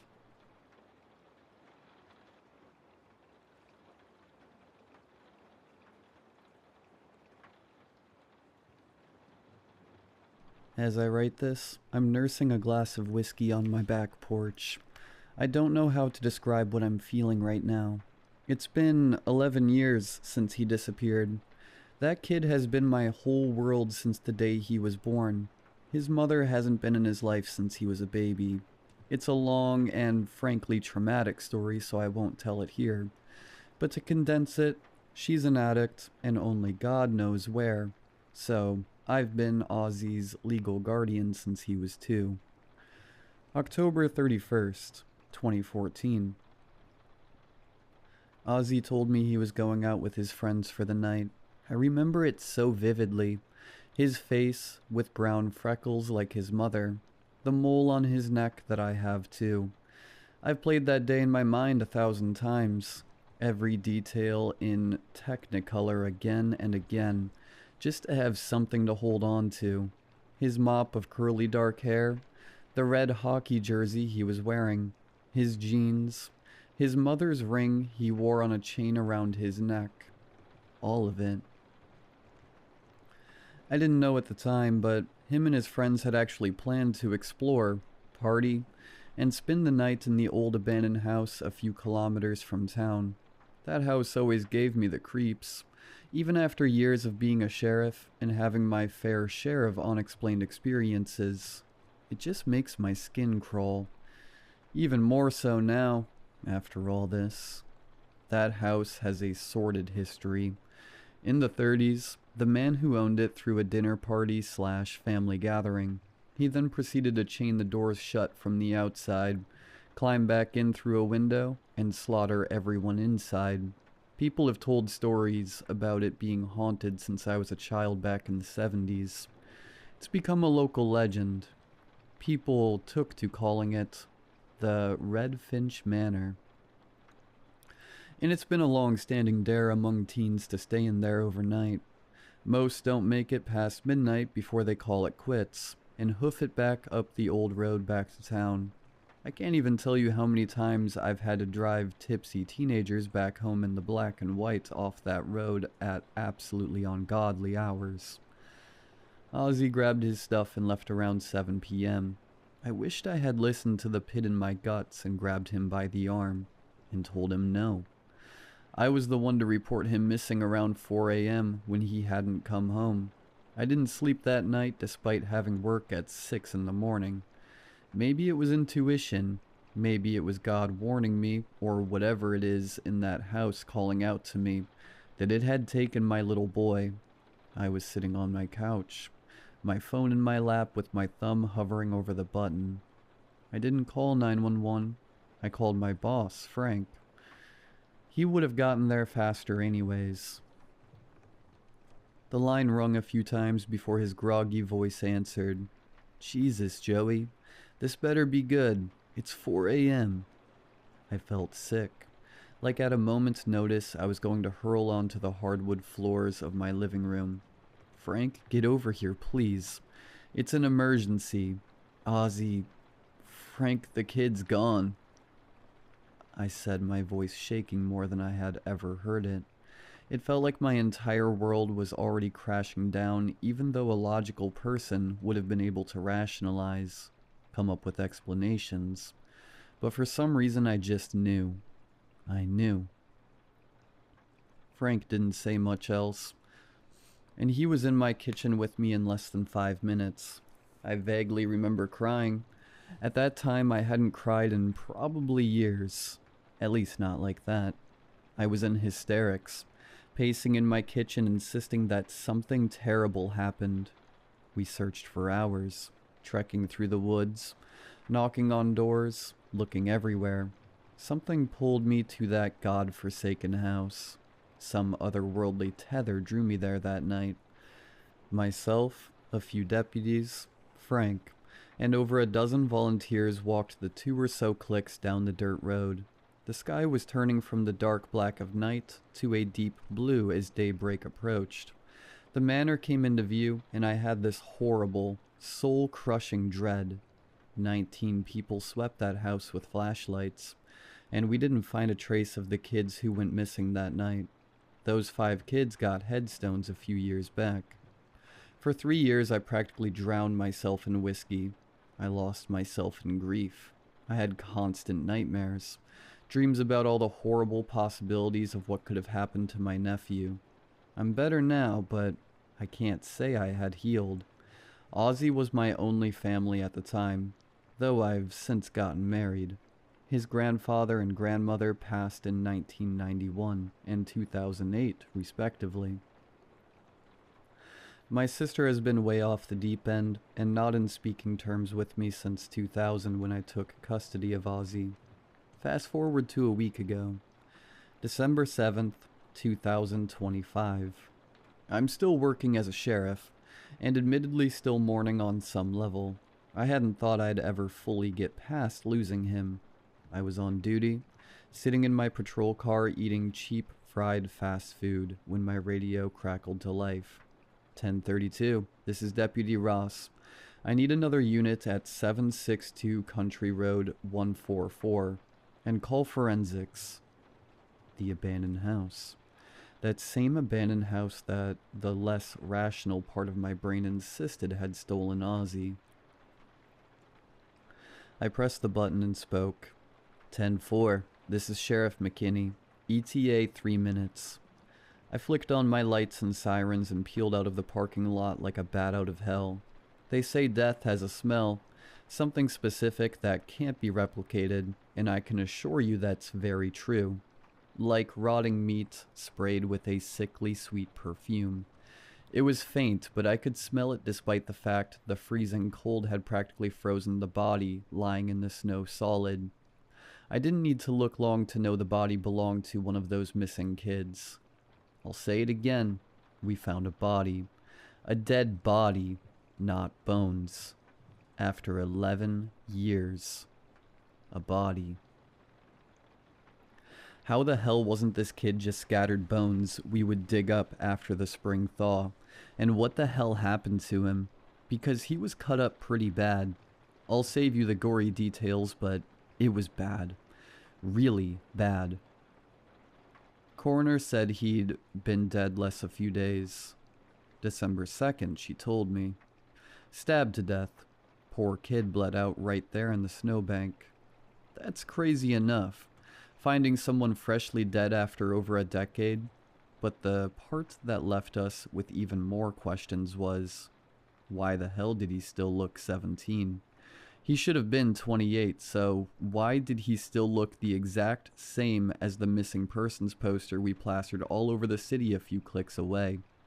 Christ, he looked exactly like he did in the senior photos I helped his mom take. This was messed up. Did some sick guy preserve him? Keep him alive for 11 years and he just aged insanely well? What was this? I didn't sleep that night either. My wife Winona sat up with me. I had too many questions to relax long enough to sleep. I was jittery, on edge. December 14th, 2025. Tonight Winona was at her sister's house and I was alone. The place feels empty without her. Almost eerie, like some strange isolationist dream where I was the only man left alive. Then something changed. I felt that same feeling I did the night Ozzy disappeared, except in reverse. I can't describe it any other way. It was like I had this sudden lump in my throat and I don't know, whatever the opposite of dread is. Like when you remember something you'd forgotten years ago, and the memory comes rushing back and suddenly everything makes sense and everything is right again.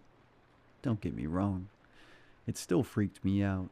But I suppose the Lord wasn't done with me because I thought I was having a stroke when I heard something I hadn't heard in over 10 years echo from my backyard.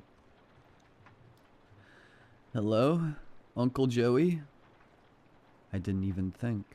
Not a single thought went through my head as I jumped off my couch, across my kitchen, and crashed out my back door still in my gym shorts and tank top despite the freezing temperature. There in the foot-deep snow was my boy. There was Ozzy, still in the same clothes, slowly cutting through the shining powder snow. It felt like time stopped. His jersey was ripped. He was covered in blood and I'm still not sure how much of it was his. The lab hasn't called me back yet. Had I died in my sleep? Was this some kind of afterlife? It took a minute for my brain to turn back on and actually process what the hell I was seeing. Kiddo? I called out, my voice uneasy. I cut myself off, bounding off my back porch and into the snow. Who knows how long he's been out in the cold? It's December in northern Ontario, for fuck's sake. It was near 30 below. It didn't matter how the hell he was alive. All that mattered was that he didn't freeze to death. When I managed to haul Ozzy inside, he just cried. I held him in my lap on my kitchen floor like he was a toddler again, until Frank and an ambulance got here. My mind was elsewhere. What the hell was I supposed to do? What am I supposed to do now? That I'm in the middle of all this. The rest was kind of a blur. Frank called forensics again to look at the house. Test the blood on Ozzy's clothes. I don't really remember much up until I got home about 2 hours ago. It's 4 a.m., and I'm bundled in about 5 layers drinking a glass of the strongest whiskey I had in the house. He's still 17. Ozzy didn't have much to say other than frantically asking about his friends and the house. About a man. A specific man. Remember how I mentioned the house's history? The massacre in the 30s? Yeah, I don't really know what to make of it either. All I know is that, according to Ozzy, whatever the hell is in that house bleeds. And if it bleeds, I can kill it. I've got a 12 gauge in my lap right now. It's taking every ounce of restraint in me to not march over there with as many slugs as money can buy, and as much gasoline as I can carry to burn the place in holy fire. If I do, I'll let you know if I can wipe that godforsaken place off the face of the planet. If not just for Ozzy. If at least for the other 3 kids whose bodies we haven't found yet. This is me signing off. I need to put down the whiskey and go get some sleep before I do something stupid.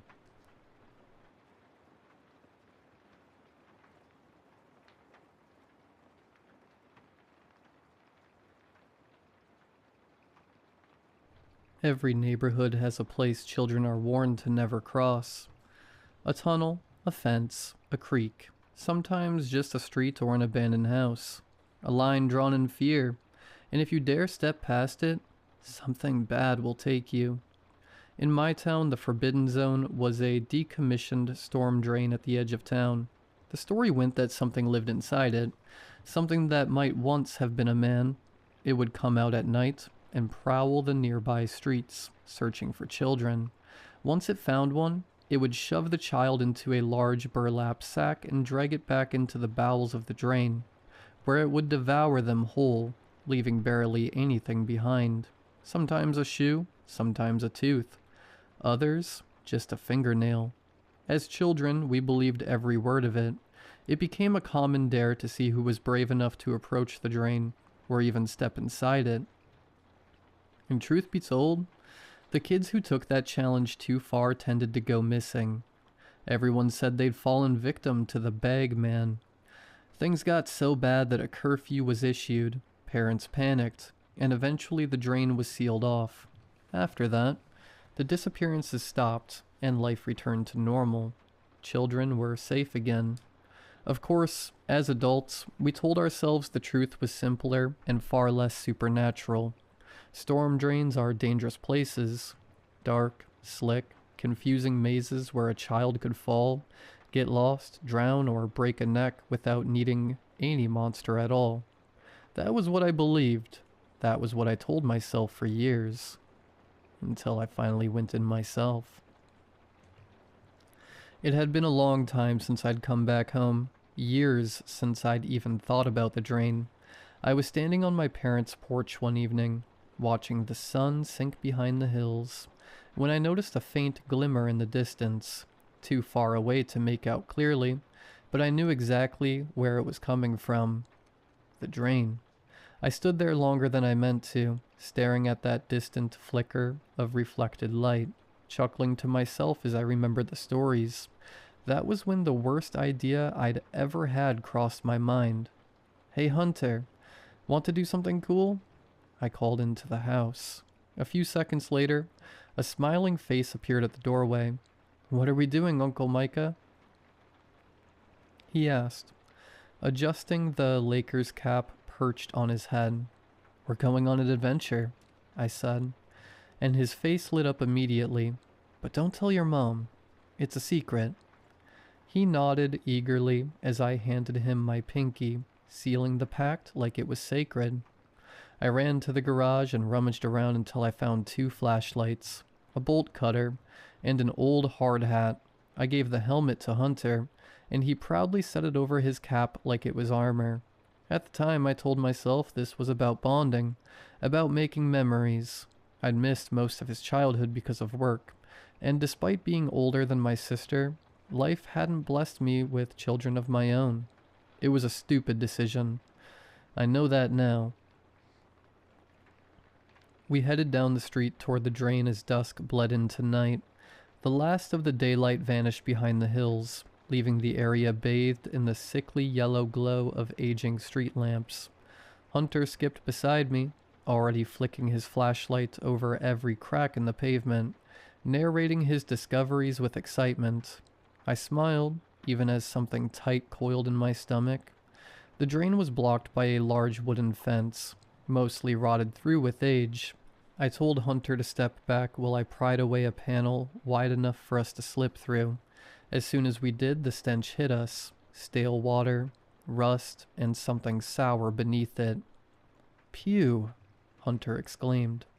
And I laughed, though the smell clung to the back of my throat. Beyond that was a second barrier, a rusted metal fence bolted directly over the mouth of the drain. Attached to it was a warning sign that had once been bright yellow, though now only a corner of paint remained. The word "danger" was still embossed in the metal, visible when my flashlight passed over it. I should have listened. While Hunter played with his light, I used the bolt cutter to carve out an opening. The metal groaned and snapped louder than I liked. Each sound echoed down the darkness. Eventually, we squeezed through. The moment I stepped inside, the hairs on the back of my neck stood up.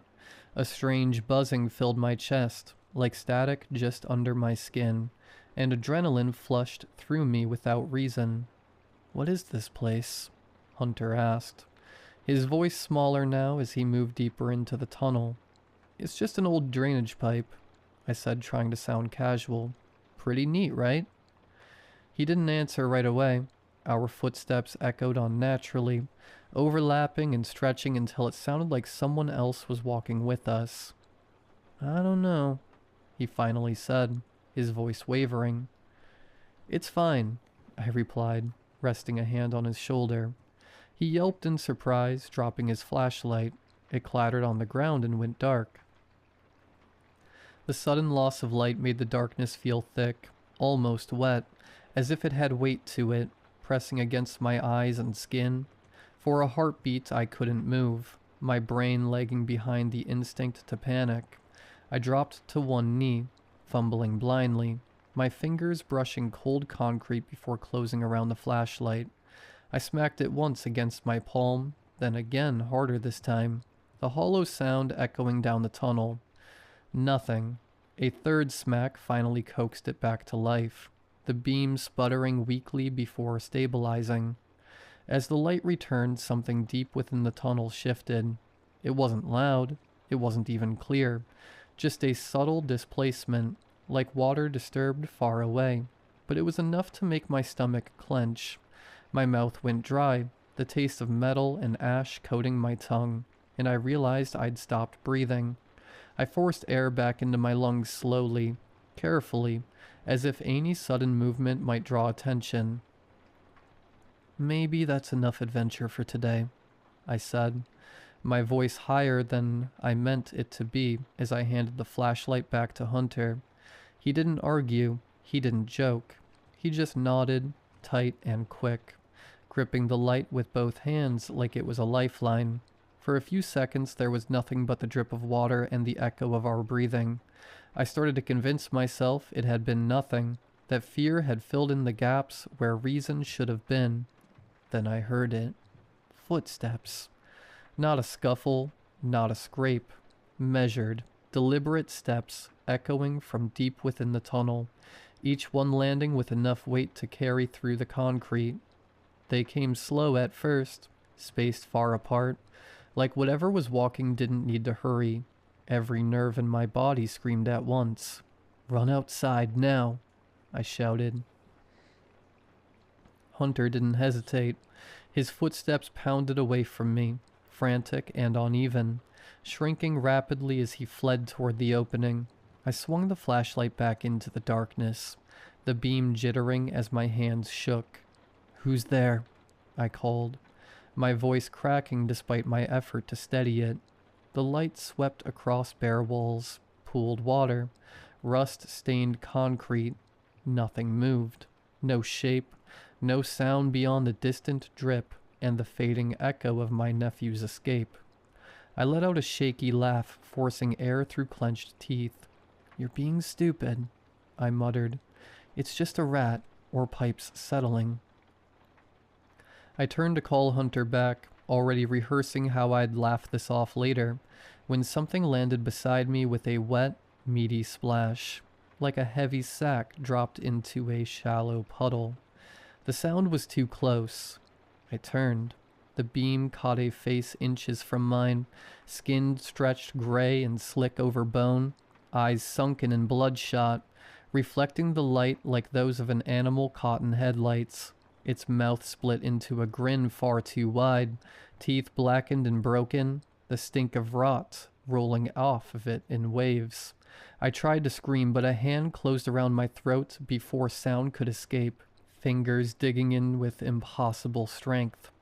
The world tilted as it shoved me back, my spine slamming into the damp wall hard enough to rattle my teeth. Air vanished from my lungs as the grip tightened. From the corner of my eye, I saw the burlap sack resting against the tunnel floor. The bottom of it was soaked dark. stiff with old stains that glistened wetly in the flashlight's glow. I thrashed uselessly, my hands clawing at its wrist, my boots scraping against the concrete for purchase.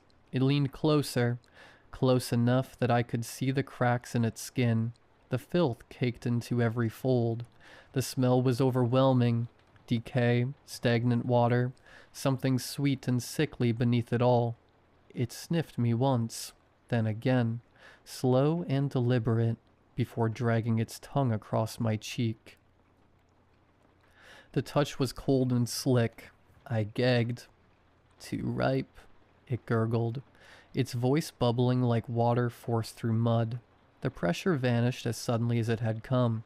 I hit the ground hard, air crashing back into my lungs in a painful rush. I didn't look back. I didn't think. I ran. I burst through the fence, grabbed Hunter, and didn't stop until we were back at my parents' house. My clothes clung to me, soaked through with sweat, my chest burning with every breath. Hunter sobbed into my shoulder, his small body shaking.